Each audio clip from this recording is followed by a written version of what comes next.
안녕하세요. 실화 속에 재미있게 즐겨 듣는 구독자예요. 요즘 집에 있는 시간이 늘어서 심심하던 차에 우연히 유튜브에서 추천을 해서 듣게 되었는데 다양한 인생 얘기들이 참 재미있더라고요. 눈도 이제는 침침해서 글자를 읽는 게 힘든데 친절하게 다 읽어주시니 얼마나 편하게 듣는지 모릅니다. 덕분에 매일매일 지루하지 않게 보내는 것 같아요. 요즘 자주 들리는 얘기 중에 하나가 오래 산다는 얘기인 것 같아요. 100세까지 산다는 말을 들은 지 얼마 안 된 것 같은데 재수가 없으면 더 살지도 모른다는 얘기도 들리더라고요. 오래 산다는 게 선물인지 재앙인지 모르겠지만 60이 넘은 나이에 살아온 지난 날을 돌아보면 참 인생이 만만치 않다는 생각이 들어요. 지금은 그나마 여유가 있어서 편하게 살고 있지만 이렇게 살게 되기 전까지 정말 순간순간 괴로움의 연속이었고 고통이었어요. 그렇기 때문에 앞으로 제가 눈을 감는 그날까지의 삶도 제발 지금처럼만 살고 있기를 바라고 또 바라고 있어요. 여기에 사연을 보내는 분들은 다들 저와 비슷하시겠죠. 들어보니 정말 기구한 일들이 많더라고요. 저 또한 그런 인생을 살아왔고요. 그래서 오늘은 제 이야기를 풀어보고자 해요. 잘 들어주시길 바랍니다. 어릴 적 저는 아버지가 없이 엄마와 단둘이 살았습니다. 언제부터 아버지가 없었는지는 모르겠어요. 제 어린 시절 기억에 아버지의 모습이 없는 걸 보면 제가 아주 어릴 때 엄마와 제 곁을 떠나신 것 같은데 엄마는 자세한 얘기를 안 해주셔서 어찌된 영문인지는 아직도 모르고 있어요. 엄마와 단둘이 살아가는 인생은 모두 예상이 되시듯이 넉넉하지 않은 생활이었고 불행하게도 엄마는 다리에 장애까지 있어서 생활비를 마련하는 것이 남들보다 몇 배는 더 힘든 상황이었어요.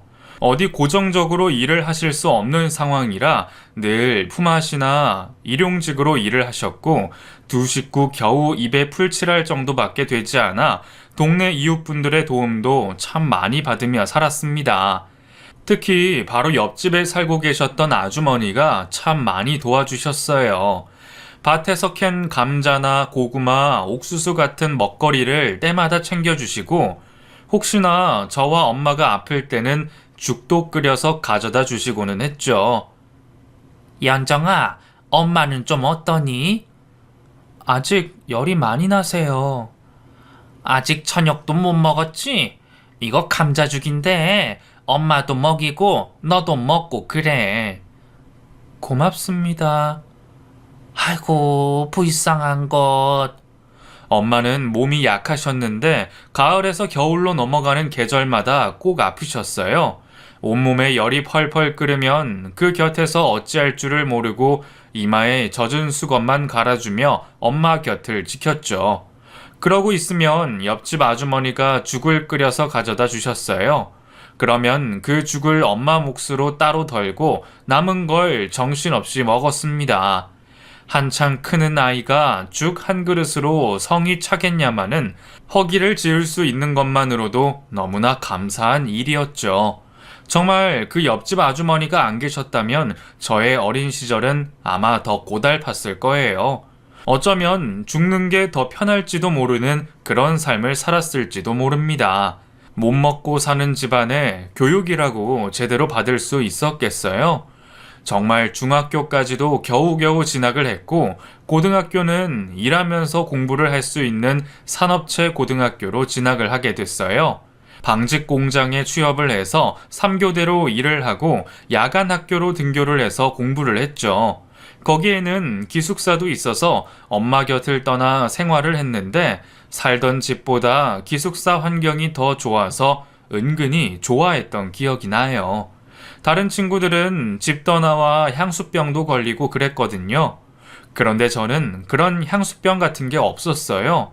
물론 혼자 남은 엄마가 걱정이 되긴 했지만 일하면서 번 돈으로 엄마가 생활비를 쓸 수 있으니 오히려 그게 더 좋았던 것 같아요.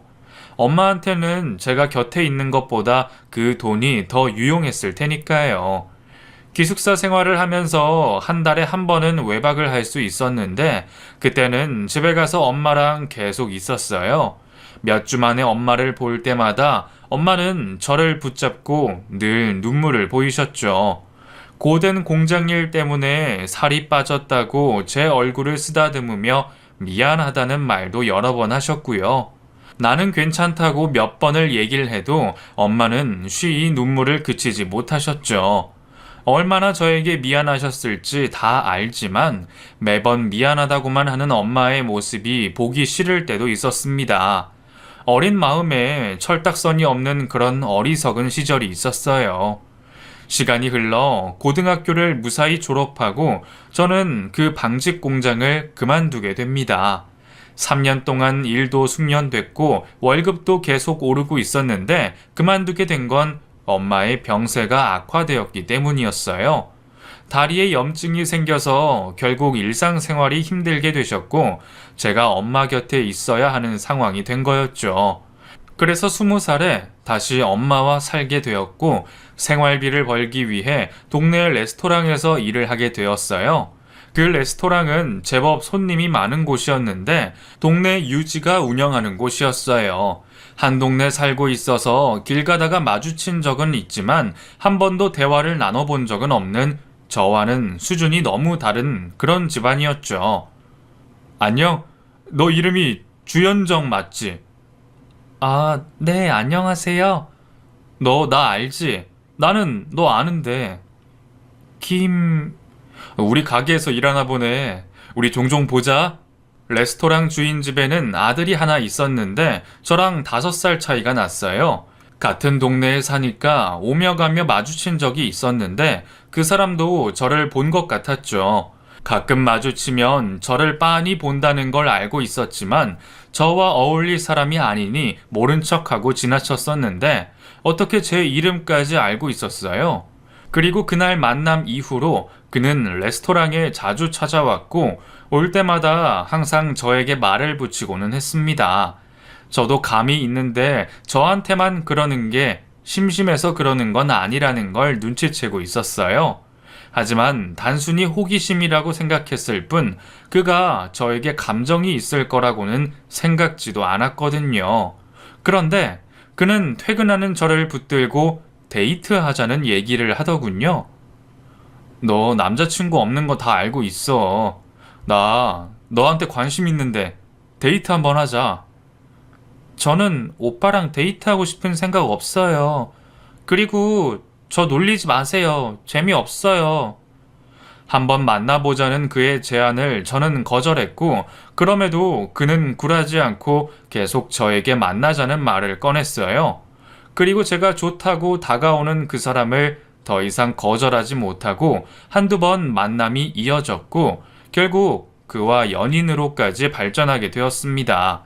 그는 만날 때마다 온갖 미사어구를 붙여 저를 좋아한다고 얘기했어요. 먹고 사는 것에 급급하게 살던 순진한 22살의 저는 그 말이 진심인 줄 알고 마음을 홀라당 다 주게 되었고 그와 깊은 사이로까지 발전하게 되었습니다. 나중에 그와 결혼까지 하고 그 사이에 자식까지 둔 긴 인연에 그 사람과 행복했던 순간은 그때뿐이었어요. 그 짧은 행복이 그 뒤에 이어질 긴 불행의 시작인 줄도 모르고 마냥 좋아하기만 했던 어린 시절이 지금 생각해보면 원망스럽기도 하고 안타깝기도 하고 그래요. 전생에 그와 무슨 악연이길래 그리 엮이게 되었는지 그 사람과 연애를 한 지 1년쯤 되었을 때 그가 다른 여자를 만난다는 걸 알게 됐어요. 외모든 집안이든 뭐 하나 빠지지 않는 그의 주변에는 항상 여자들이 있었는데 그런 와중에도 저는 그가 저만을 사랑한다고 믿었어요. 그래서 한눈 같은 거 안 팔 줄 알았는데 그건 저의 대단한 착각이었고 그 어리석음 덕분에 믿었던 연인에게 배신당하는 아픔을 겪게 됩니다. 어쩌면 당연한 일이었어요. 그가 뭐가 아쉬워 가난하고 찌질한 저와 계속 사귀겠어요. 단순한 호기심 같은 걸로 저와 만났을 텐데 그게 진심인 줄 알고 몸도 마음도 모두 준 제가 어리석은 거였죠. 그가 만나는 여자들은 하나같이 집안이 좋고 예뻤습니다. 감히 저와는 비교도 안 되는 모습에 자존심이 상한 저는 그에게 따지지도 못하고 서서히 멀어질 수밖에 없었어요. 오히려 그렇게 이별하는 게 맞다고 여기면서도 어찌나 마음이 아픈지 그때 참 많이 울었던 것 같습니다. 잠자리에서 엄마 모르게 운다고 얼마나 애를 썼는지 몰라요. 그러는 중에 알게 됐어요. 제가 그의 아이를 임신했다는 것을요. 정상적인 과정에서 생긴 아이라면 정말 축하받으며 귀하게 대접받았을 아이. 하지만 제 상황은 그렇지가 않았고 더군다나 변절한 남자의 아이 소식은 그야말로 저에게 하늘이 무너지는 것과 같은 일이었어요. 이 상황을 어떻게 해결해야 할지 모르겠더군요. 혼자서 끙끙거리다가 도저히 해결 방법이 떠오르지 않아서 그에게 임신 소식을 알렸습니다. 그가 저와 결혼을 해줄 거라는 기대는 하지 않았어요. 정말 어떻게 해야 할지 몰라서 혼자 감당하기가 너무 어려워서 알렸던 건데 그 사람의 반응은 기대 이상으로 저를 더 아프게 했습니다. 뭐야, 너 지금 누구 인생 망치려고 이러는 건데? 망치다니, 무슨 그런 말이 있어요. 오빠가 자기만 믿으라고 했잖아요. 오빠가 나 책임진다고, 자기만 믿으라고. 그래서 오빠만 믿었는데. 와, 너 진짜 순진한 척 하는 거냐? 멍청한 거냐? 남자가 여자 꼬시는데 무슨 말을 못해? 그가 임신한 걸 좋아할 거라는 기대는 애초에 없었어요. 그런데 기겁을 하며 마치 제가 그의 발목을 잡으려고 임신을 한 것처럼 말하는 그의 모습에 너무 화가 나더군요. 안 그래도 임신으로 스트레스가 극에 달한 상황에 저는 독이 올랐고 어떻게든 책임을 지라고 말을 했어요. 한 동네 살면서 조용히 넘어갈 일은 기대하지 말라면서요. 제 말을 들은 그의 얼굴에 낭패감이 떠오르던 모습이 기억이 나요. 그와 교제를 한 걸 뒤늦게 후회했지만 아이가 생긴 상황부터 해결해야 했고 저는 여느 여자들처럼 혼자서 떠안을 생각이 추호도 없었습니다. 단호한 제 모습에 그냥 넘어갈 일이 아니라고 느꼈는지 얼마 뒤 그의 어머니를 만나게 되었어요.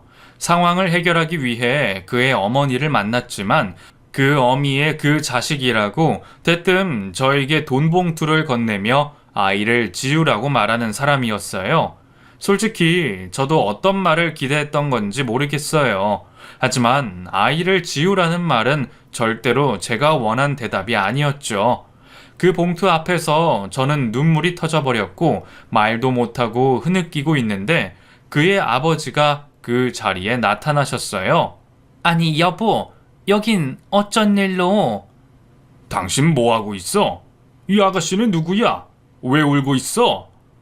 당황한 그의 어머니는 상황을 넘어가려고 둘러댔지만 눈치가 빠른 그의 아버지는 저를 붙들고 무슨 일이냐고 물으셨어요. 놀란 저는 그 사람과 만나는 사이라고 얘기를 했고 그러다 제가 임신을 한 상황까지 모두 알게 되셨어요. 결국 그날 그의 아버지를 만나게 되면서 저와 그 사람은 결혼까지 하게 됐어요. 자기 아들을 괜찮은 집안의 여자와 맺어주길 바랬던 시어머니의 고집에도 시아버님은 자기 핏줄을 그냥 두고 볼 수 있는 사람이 아니었기에 가능한 일이었죠. 그렇게 시아버지의 결정으로 울며 겨자 먹기식으로 그 사람과 저는 부부가 되었습니다. 결혼식 날 저를 쳐다보는 그 사람의 눈빛은 결코 애정 따위는 없었어요. 마치 도살장에 끌려가는 소처럼 망연자실한 그의 모습에 사람들이 수군댔고요. 그런 모습에 저도 많이 위축됐지만 아이만을 생각하면서 그 자리를 꾹 지켰습니다. 누가 뭐라 해도 이 아이는 이 사람의 핏줄이 맞으니까요. 태어나면 상황이 나아질 거라고 기대를 하며 결혼식을 무사히 마쳤어요. 시댁 식구 누구 하나 반기지 않는 며느리. 그래서 그 결혼 생활이 어떨지는 불보듯 뻔한 일이었지만 어린 저는 그런 걸 몰랐어요. 결혼만 하면 상황이 나아질 거라고 여겼는데 결혼은 또 다른 불행의 시작이더라고요. 그 불행 속으로 저는 제 발로 기어 들어간 거고요. 너는 도대체 가정교육을 어떻게 받아서 집안일을 이렇게 못하니? 하긴 다리 병신인 엄마 밑에서 배울 게 있겠냐마는. 매일같이 쏟아지는 시어머님의 독설과 사람이 새로 들어와도 무관심한 시아버님, 아내인 저를 거들떠도 안 보는 남편까지 시댁에서 제 편은 아무도 없었어요. 그 속에서 매일매일 버티는 일이 너무나 힘들었어요. 특히 하루 왼종일 함께 있는 시어머님은 항상 저를 어디 하나 모자란 사람 대하듯 하셨기에 듣기 좋은 말은 절대로 안 하셨고요. 어머님, 오늘 병원에 다녀올게요. 그래, 오늘 가면 아이 성별 알 수 있는 거지? 나랑 같이 가보자. 네? 아니, 왜 놀라? 나랑 같이 병원 가면 안 된다니? 임신 5개월쯤 되었을 때 시어머님은 병원에 같이 가자고 하셨고 아이의 성별을 많이 궁금해 하셨어요. 남편이 외동 아들이었기에 시부모님은 두 분 다 아들이 태어나길 기대하셨고 저도 이왕이면 아들이었으면 좋겠다는 생각이 있었어요. 하지만 의사 선생님의 입에서 나온 성별은 딸이었어요. 예? 확실해요, 선생님? 현재 초음파상으로는 딸이 맞습니다. 시어머님은 딸이라는 얘기에 노골적으로 싫다는 표정을 지으셨어요. 그런 반응 앞에 저는 더 위축될 수밖에 없었고요. 병원을 나선 시어머님은 저에게 잔인한 말씀을 하셨어요. 너, 애 지우라면 지울 거니? 뭐, 네가 내 말을 들을 거였으면 우리 집에 들어오지도 않았겠지. 하필 첫째가 딸일 게 뭐람? 에휴. 어머님은 제 기분 따위는 전혀 생각하지 않으시고 말을 함부로 하셨어요. 그럴 때마다 심장이 쿵 내려앉는 것 같았고 하루하루가 정말 피가 마르는 기분이었어요. 아이를 생각해서 결혼을 결심했지만 과연 잘한 일인가 싶은 생각 때문에 자꾸 도망가고 싶고 그랬죠. 그럴 때마다 뱃속의 아이는 저에게 유일한 희망이었어요. 배가 불러오면서 태동도 커지고 점점 자기의 존재감을 드러내는 아이 덕분에 정신줄을 붙들고 살 수가 있었죠. 이 집의 며느리였지만 일하는 사람과 별다른 게 없는 결혼 생활 속에 정말 이를 악물고 버텼어요. 집안일 때문에 끼니도 놓쳐 찬밥에 물 말아 겨우 밥 한 술 뜰 때도 눈물이 났지만 꾹 참고 버텼죠. 모두 아이가 있었기에 가능한 일이었어요. 뱃속의 아이가 무사히 태어나는 것, 그것만이 제 희망이었고 그렇게 몇 달이 지나가고 드디어 아이가 태어났습니다. 한 번도 겪어보지 못한 통증 속에 아이가 태어나고 제 품에 안았을 때 그 기쁨은 정말 이루 말로 표현할 수가 없었어요. 딸이라는 걸 눈으로 확인한 후엔 신경을 꺼버리는 시부모님과 남편이었지만 그들이 하는 짓들이 그 순간만큼은 전혀 저에게 상처가 되지 않더라고요. 그만큼 온 우주에 아이 하나만 보였어요.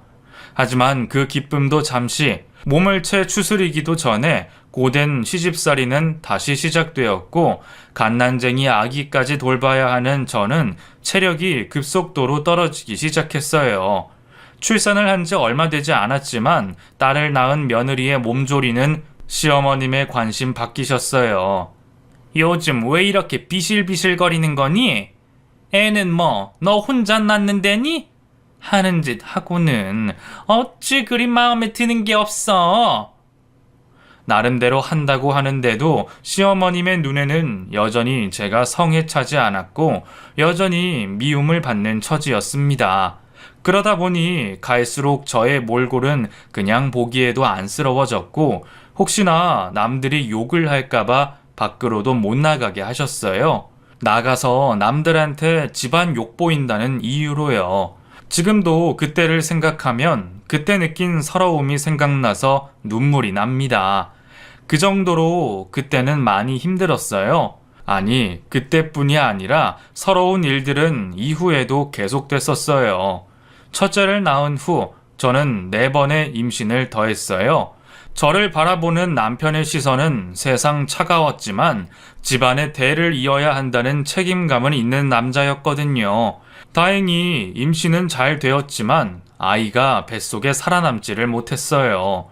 둘째 아이가 유산이 되더니 이후에도 계속 유산이 되었어요. 유산이 될 때마다 몸도 몸이지만 저의 정신력은 계속 무너졌어요. 시부모님들도 임신 소식에 기대를 하시다가 유산을 하게 되면 실망이 크셔서 싫은 소리를 하셨어요. 게다가 유산이 반복이 되니 나중에는 임신이 되어도 불신하는 눈초리로 저를 보시게 됐었어요. 그때마다 죄인이 되는 기분이 들었어요. 그 죄책감 때문에 제 몸을 돌볼 생각은 하지도 못하고 딸아이도 신경을 많이 못 써주게 되었죠. 유산을 3번 정도 했을 때 시어머님이 방에 누워있는 저에게 한마디 하셨어요. 뭘 잘했다고 누워있는 거야? 일어나서 저녁 준비 안 하니? 네, 어머님. 머리가 핑핑 도는데도 겨우 자리에 일어나니 그런 저를 못마땅한 듯 획 돌아가시며 한마디 더 하시더군요. 남의 집에 시집 와서는 대를 끊어놓을 작정인 건지 저리 비실비실대니 애를 낳겠냔 말이지. 집안에 여자가 잘 들어와야 하는 건데. 에이. 어머님의 매몰찬 한마디에 눈물이 절로 났습니다. 아직도 흘릴 눈물이 남은 건지 결혼한 후부터 제대로 연락도 못한 친정엄마가 너무 보고 싶었어요. 거동도 불편하신데 혼자서 잘 지내시는지 엄마 생각에 가슴이 한 번 더 사무치지만 얼른 감정을 정리하고 저녁밥을 하러 부엌으로 향할 수밖에 없는 신세가 어찌나 한탄스러운지 죽을 수는 없으니 억지로라도 살아야 했습니다. 딸아이를 봐서라도 힘들지만 견뎌내야 한다고 생각했는데 몇 년 뒤 저는 그 집에서 쫓겨나게 됩니다. 그때는 4번째 유산을 했을 때였어요. 정말 유산이 습관이 돼버린 건지 제 몸이 축나서 아이가 버틸 수가 없었던 건지 또 유산을 하게 되었고 시어머님은 노발대발 하셨죠. 네가 우리 집에 시집와서 한 게 뭐 있냐? 그냥 대 이을 아들 하나 낳는 게 그렇게 힘이 들어? 어쩜 너는 결혼 전에도 네 생각만 하더니 여전히 이 모양이냐? 어? 우리가 언제까지 너를 봐줘야 해? 어머님, 유산은 제가 원한 게 아니에요. 시끄럽다. 더 이상 너를 우리 집안에 둘 수 없다. 나가거라. 네?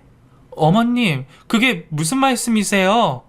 잔말 말고 네 딸 데리고 나가. 나가라고. 여보, 우리 수진이 어떡해요? 우리 수진이 아빠 없는 자식 만들 거예요? 당신 자식이잖아. 당신 핏줄이잖아.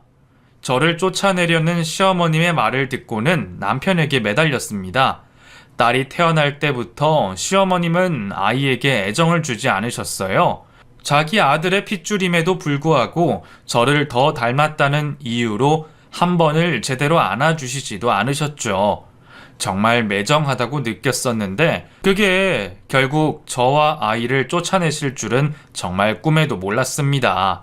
시어머님이 저를 쫓아내려고 하시는데 남편은 옆에서 마치 남의 일 보는 양 저를 구경하고 있었어요. 저는 알고 있었습니다. 남편 곁에 제가 아닌 다른 여자가 있다는 걸 알고 있었어요. 하지만 우리 사이에는 딸이 있으니 다 지나가는 바람으로만 여겼는데 제자리에 그 여자를 앉히려고 한다는 걸 그제서야 눈치챘죠. 시어머님은 달랑 가방 하나에 다 들어가는 제 짐을 싸더니 저와 딸을 대문 밖으로 쫓아내셨어요. 하늘에서 빗방울이 떨어지기 시작했고 영문도 모른 채 쫓겨난 딸아이도 울었죠. 저는 대문을 쥐고 흔들었어요. 이렇게 쫓겨날 수는 없었거든요. 한참을 울부짖으며 대문에 매달렸는데 곧 굳게 닫힌 대문이 열렸습니다. 그러곤 바로 소금이 제 몸 위로 뿌려졌죠. 다시는 이곳에 발걸음하지 말거라. 에이, 재수없어. 사람이 사람에게 어쩜 그리 모질게 할 수 있었을까요? 아무리 제가 없는 집 자식이라지만 며느리로 산 세월이 있는데 그렇게 비참하게 사람을 대할 수가 있는지. 망연자실한 저는 딸을 데리고 터덜터덜 친정 어머니가 계신 집으로 갔습니다. 갈 곳이 없었어요. 무일푼으로 옷까지만 손에 들려 쫓겨났으니 당장 그 밤을 날 곳이 필요했죠. 발걸음이 안 떨어지는 곳을 억지로 떼 집 안으로 들어갔고 몰골이 형편없어진 엄마는 저와 딸아이를 보고 깜짝 놀라셔서 울음을 터뜨리셨어요. 나쁜 사람들, 어떻게 그 집 핏줄까지 이렇게 가차없이 쫓아낼 수가 있어 그래? 천벌 받을 인간들, 이 짐승만도 못한 인간들. 그날 저와 엄마 그리고 딸은 서로를 부둥켜 안고 한참이나 울었습니다. 억울해서 눈물이 그치지 않았고 마치 집안에 누가 죽은 것처럼 밤새도록 그렇게 울었어요. 억울한 것은 억울한 것이고 그렇다고 마냥 넋놓고 있을 수만은 없었어요. 당장 우리 세 식구 먹고 살 거리를 마련해야 했으니까요. 거동이 불편한 엄마께 딸을 맡기고 그날부터 저는 돈을 벌러 다녔습니다. 제대로 된 직장을 얻고 싶었지만 저에게 일자리를 주는 곳이 없었어요. 그래서 일당직이라도 마다 않고 일을 했죠. 공사 현장, 파출부, 식당 일 등등 가리지 않고 일을 했고 체력이 떨어져 일을 제대로 못한다고 잘리는 경우도 많았어요. 그런 푸대접을 받을 때마다 속이 많이 상했지만 속상해하고만 있을 겨를이 없었죠. 얼른 돈 벌어서 엄마 병원에도 모시고 가고 딸아이 예쁜 옷도 사주고 그러고 싶었어요. 그런 마음과 달리 몸이 따라주지 않아 괴로울 뿐이었죠. 그렇게 아등바등 살고 있는데 엄마가 돌아가시게 됩니다. 제가 결혼하고 제대로 돌봄을 받지 못하셨던 엄마도 기력이 많이 쇠해진 상태셨는데 찬바람이 불면서 폐렴이 왔고 그 바람에 엄마는 돌아가시게 됐었어요. 찾아오는 사람도 없는 빈소에 딸과 멍하게 앉아 엄마를 보내드렸습니다. 인생이 왜 이렇게 고달프기만 하고 엄마는 왜 그렇게 허망하게 가셨는지 나한테만 이렇게 안 좋은 일들이 생기는 것 같아 살아갈 의지가 생기지 않더군요. 그렇지만 다시 엉덩이를 털고 일어서야 했어요. 딸아이 때문에요. 하나밖에 없는 내 딸을 위해 용을 써봐야 했습니다. 아이를 봐줄 사람이 없으니 일하러 가는 게 마음이 많이 쓰였어요. 일하고 집에 오면 10시간 이상은 아이 혼자 있어야 했는데 여자아이라 혼자 두기가 마음에 걸리더군요. 그래서 처음에는 아이를 데리고 일하러 갔어요. 가능하면 곁에 끼고 그렇게 있고 싶은데 일터에서는 아이가 방해된다고 못 데리고 오게 하더군요.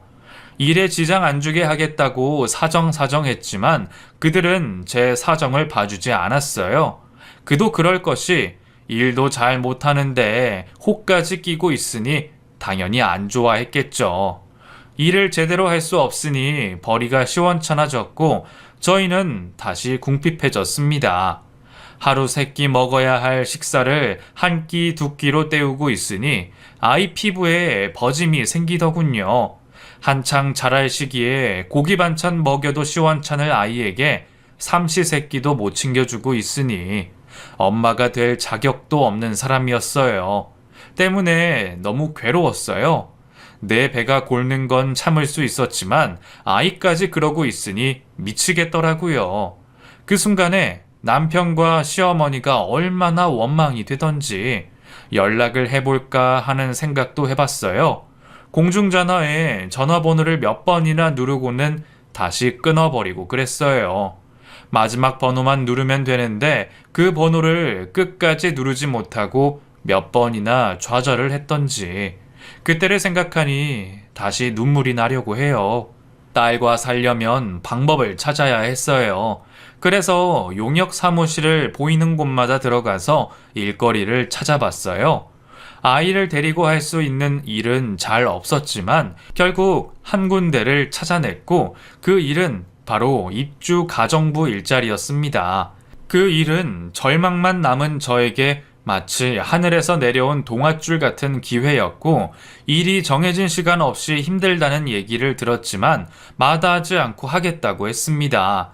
주인집은 국회의원을 하시는 분의 집이었는데 집에 드나드는 사람이 많아서 밤 늦게까지 일이 끝나지 않을 때가 종종 있었어요. 주인집 옆에 작은 조립식 건물에서 저와 딸아이는 살 수 있었고 때마다 배부르게 아이에게 밥을 줄 수 있다는 것만으로 저는 너무 감사했죠. 주인집 사모님이 늦둥이를 낳아서 그 갓난쟁이를 보는 일도 제 일에 추가가 되었기에 정말 하루 5시간 잠자는 시간 외엔 늘 대기를 하고 있어야 했지만 가리지 않고 일을 했어요. 먹고 자는 것도 해결이 되고 월급까지 받을 수 있으니 그 돈으로 제 딸 뒷바라지도 할 수 있었고요. 딸아이는 일찍이 엄마 덕분에 철이 들었어요. 그래서 웬만하면 저에게 요구하는 것도 없었고 일이 끝나 방 안에 누우면 힘들었지 하며 팔다리를 주물러주며 저를 챙겨줬죠. 딸은 내 인생의 전부요, 내 목숨이 붙어있는 유일한 희망이었어요. 딸 때문에 제가 숨을 쉬고 사는 거였기에 딸이 잘 자라주는 모습만으로 내 고단함의 모든 보상이 되었죠. 저희 딸은 누굴 닮았는지 참 영특했어요. 돈이 넉넉치 않아 남들 다 하는 과외 한 번 한 적이 없는데도 성적이 항상 상위권이었고 집에서도 늘 책상에 앉아서 공부를 했고요. 잠자는 시간도 아껴가며 공부하는 모습이 대견하기도 하고 안쓰럽기도 해서 쉬엄쉬엄 하라고 그러면 딸은 저에게 이렇게 말을 해줬어요. 엄마, 내 꿈이 뭔 줄 알아? 바로 할머니하고 아빠한테 복수하는 거. 우리 엄마 눈에 눈물 나게 했으니까 그 사람들한테 피눈물 나게 만들어줄 거야. 이렇게 말을 했어요. 아직 어른이 되지도 않은 아이가 복수심에 차서 죽을 똥 살 똥 공부하며 벼르고 있는 모습에 마음이 아플 때도 있었지만 공부를 해서 좋은 직장에 들어가면 그만큼 아이 인생에 좋을 것 같았어요. 복수 따위는 시간이 흐르면 옅어질 거라고 그렇게 여겼죠. 노력에 노력을 한 아이는 결국 법과대학으로 입학을 할 수 있었어요. 저도 정말 많이 기뻤는데 주인집 사모님도 많이 기뻐해 주셨죠. 대학 입학금에 보태라고 상여금도 챙겨주실 정도로 저희에게 인심이 후하셨어요. 그런 두 분을 위해서라도 아이가 꼭 검사가 되었으면 싶었습니다. 그러면 의원님 인맥에도 들을 수 있을 것 같았거든요. 제 인생은 그냥 입주 가정부로 평생 남의 집 청소나 해주며 살아가겠지만 딸은 저와 다른 인생을 살기를 많이 바랬어요. 우리 딸은 저처럼 시시하게 그렇게 살아갈 아이가 아니었으니까요. 대학을 다니는 동안 아이는 여전히 자신의 끈을 놓지 않고 공부에 매진을 했습니다. 자신이 조금이라도 해이해질 듯 하면 아빠와 할머니에게 복수를 하겠다는 말을 되뇌었어요. 그게 자신을 붙잡고 있는 마법의 주문인 양 스스로에게 그렇게 엄격하게 하더군요. 그리고 그 시간은 다 축적이 되어 사법고시를 한 번에 합격하게 되었습니다. 합격 소식을 들었을 때 제 평생의 채증이 한꺼번에 다 내려가는 기분이 들었어요. 얼마나 기뻤는지 모릅니다. 동네에는 아이의 사법고시 패스를 축하하는 현수막이 걸렸고 의원님도 아이의 앞길은 이제 탄탄대로라며 손수 인맥을 챙겨주시겠다고도 하셨죠. 이제 걱정이 없다 싶었어요. 엄마, 왜 울고 그래? 좋은 일인데 웃어야지. 너무 좋아서 그래. 너무 좋아서. 내 딸 정말 장하다 장해. 딸을 붙잡고 얼마나 울었던지 딸아이는 저에게 이제 파출부 일을 그만두라고 하더군요. 하지만 저는 그러고 싶지 않았어요. 이제 첫 사회생활을 하는 아이에게 제가 짐이 되어서는 안 되죠. 그렇고 말고요. 내 힘이 다할 때까지는 딸에게 보탬이 되고 싶었어요. 이제 걱정이 없어서 마음이 편해져서일까요? 꿈에 한 번도 나오지 않았던 엄마가 나오셨어요. 너무 오랜만에 본 우리 엄마 얼굴을 보며 또 얼마나 울었던지요. 엄마, 엄마! 부르며 마치 못 울어서 억울한 듯이 그렇게 울었어요. 엄마는 그런 저를 꼭 안아주셨는데 그 품이 얼마나 포근하던지. 멀어지는 엄마를 따라가려고 꿈속에서 계속 달리고 달렸는데 엄마가 동전을 떨어뜨리고 가시는 거예요. 엄마한테 주워주려고 그 돈을 챙기는데 그 순간 엄마는 사라지고 꿈에서 깨고 말았죠. 꿈이었지만 생시처럼 너무 선명했어요. 동전을 손에 쥔 촉감도 너무 생생했고요. 꿈에서나마 저에게 용돈을 주고 싶어서 그러시나 보다 여기며 그날은 기분 좋게 하루를 시작했던 기억이 나요. 낮에 은행에 심부름이 있어 나갔다가 집에 오는 길에 복권방이 보이더군요. 간밤에 엄마 꿈도 꿨겠다 기분 내자 싶어 복권을 샀고 지갑에 넣어두고는 까맣게 잊어버리고 지냈어요. 그렇게 보름 정도 지난 뒤 지갑을 열었다가 복권이 눈에 띄었고 재미삼아 딸에게 확인해 보라고 했습니다. 정말 아무 기대도 없었어요. 재미삼아 샀던 거였기에 재미삼아 확인해 보라고 한 건데 엄마! 엄마! 엄마 1등이야! 뭐? 1등? 이게 웬일이야 엄마! 엄마가 꿈에서 쥐어진 그 동전이 복권 1등이 되어 제 손에 쥐어졌어요. 정말 기대도 않았던 내 인생의 역전이 이루어지는 순간이었죠. 딸은 1등이라며 저에게 복권을 보여줬고 믿기지 않았던 제 표정은 희열로 가득 차게 되었습니다. 그 뒤 딸과 함께 은행을 방문했고 통장에 30억이라는 돈이 찍히고 나서야 실감이 났습니다. 정말 인생 한방이라는 말이 있구나 싶더군요. 그렇게 저는 엄마가 준 복권 1등이라는 돈 덕분에 가정부 인생의 종지부를 찍을 수 있었어요. 그리고 그 돈으로 5층짜리 건물을 하나 사고 딸과 함께 살 아파트도 한 채 샀습니다. 너무 행복했어요. 갑작스런 돈방석에 얼떨떨하기도 했지만 너무 좋았어요. 정말 죽어도 여한이 없을 정도로 행복했습니다. 여보세요? 주현정 씨 되시나요? 네, 전데 누구세요? 드디어 찾았네요. 주현정님을 찾는 분이 계셔서 전화 드렸어요. 낯선 목소리의 여자는 누가 저를 찾고 있다고 했습니다. 아무리 생각해봐도 저를 찾을 사람이 없었기에 의아했지만 만나서 얘기를 하겠다는 말에 커피숍으로 나갔죠. 낯선 사람이라 경계심이 들었지만 내 이름을 알고 있었기에 나를 찾는 이유가 더 궁금했어요. 약속 시간에 맞춰 나갔고 그 사람이 먼저 와서 기다리고 있었습니다. 인사를 나누고 용건을 확인하는데 정말 믿을 수가 없는 말을 하더군요. 김동민 씨 아시죠? 잊을래야 잊을 수 없는 이름이 그 여자 입에서 흘러나왔어요. 바로 전 남편의 이름이었거든요. 그 여자의 말의 요점은 시어머님이 저를 찾고 있다는 거였어요. 시어머님은 지금 요양병원에 입원해 있는 상태였고 정신이 치매 증상이 있어 정신이 오락가락 한다고 하더군요.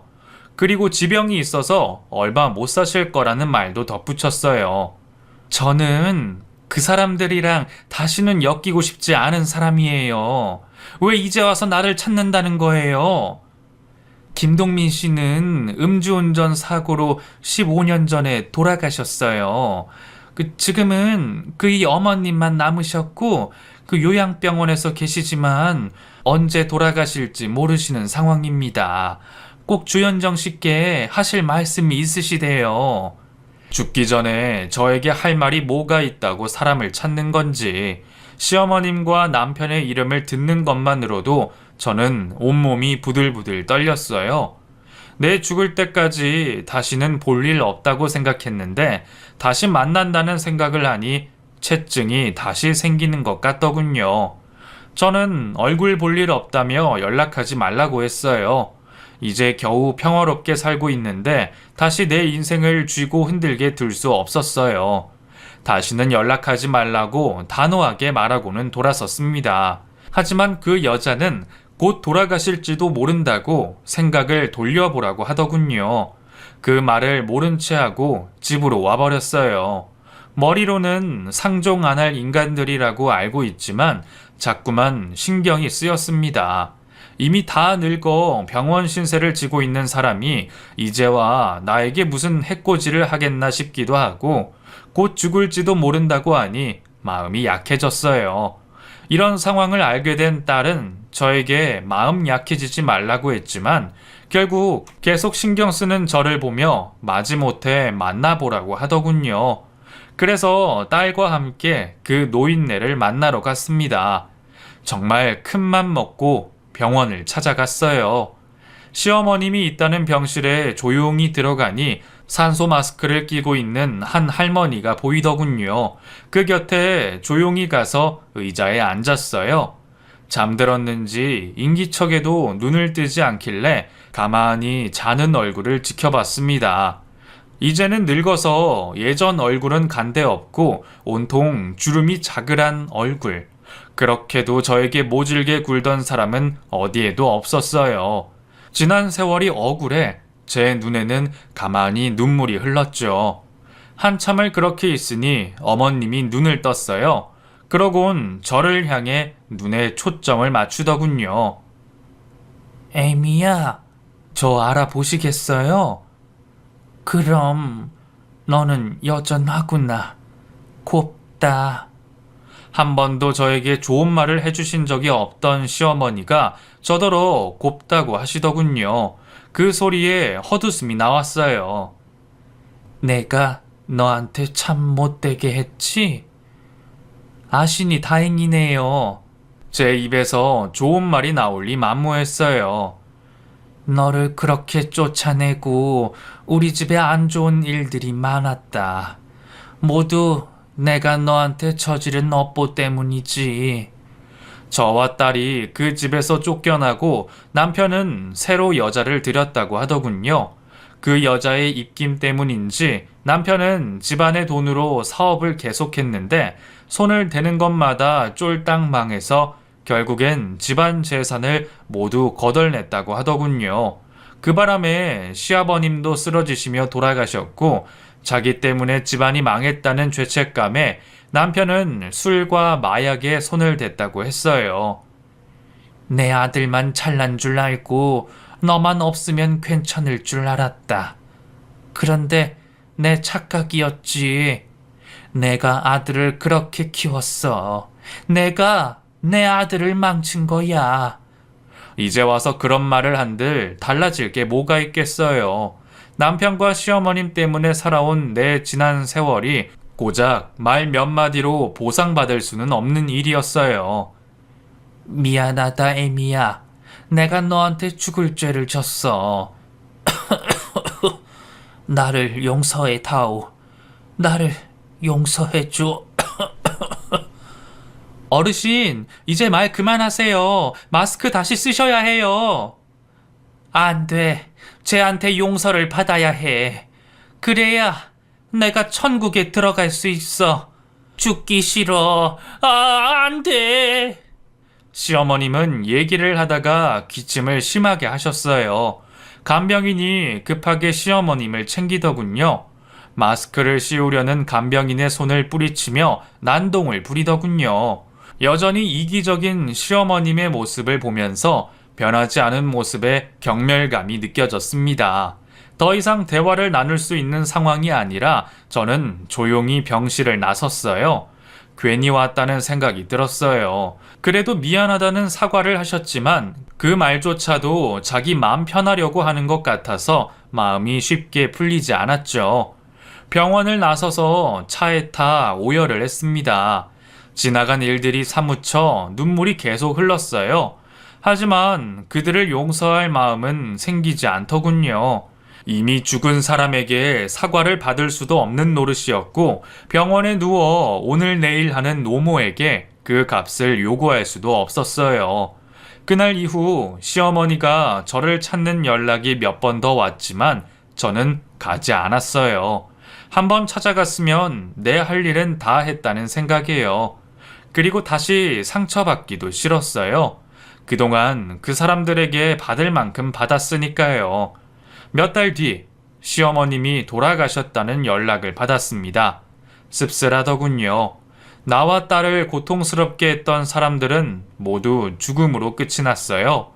어딘가에서 여전히 잘 먹고 잘 살 거라 생각했었는데 그게 아니었기에 그나마 마음이 편해졌던 것 같아요. 지금은 결혼한 딸의 아이를 봐주며 앞만 보고 살고 있어요. 영화에서나 나올 우여곡절이 많은 인생이었지만 과거만 잡고 사는 삶은 너무나 괴롭기에 앞날만 보며 살아가려고요. 지금처럼만, 딱 지금처럼만 살아갈 수 있기를 바라고 또 바라고 있어요. 정신없이 글을 썼는데 잘 들어주셔서 감사합니다. 좋은 하루 되세요.